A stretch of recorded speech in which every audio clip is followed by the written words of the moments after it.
एक समय की बात है, एक छोटे से गांव में एक व्यापारी अपनी छोटी सी दुकान चलाता था। उसका नाम रामू था। रामू एक साधारण सा आदमी था, लेकिन उसमें कुछ विशेष बातें थीं जो उसे दूसरों से अलग बनाती थीं। रामू का व्यवसाय बहुत साधारण था। वह अपने गांव के लोगों के लिए दैनिक उपयोग की चीजें जैसे कि अनाज, तेल, मसाले और कपड़े बेचता था।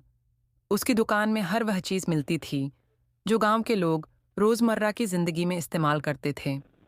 शुरू में उसका व्यापार बहुत छोटा था, लेकिन धीरे धीरे उसकी मेहनत रंग लाई।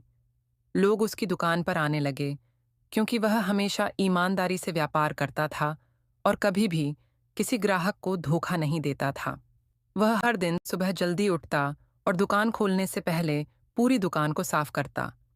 फिर वह अपने माल का हिसाब किताब करता, ये सुनिश्चित करता कि कोई वस्तु खराब न हो और हर चीज ताज़ा रहे।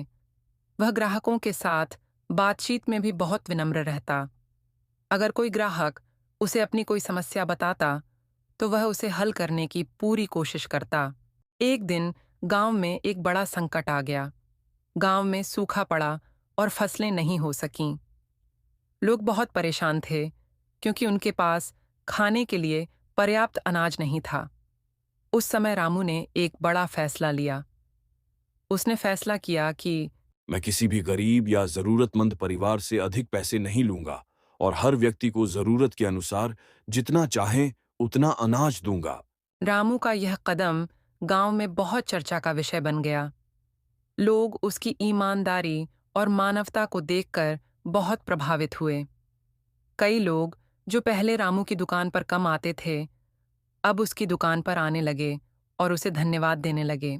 समय के साथ सूखा खत्म हो गया और गांव में फिर से हरियाली लौट आई।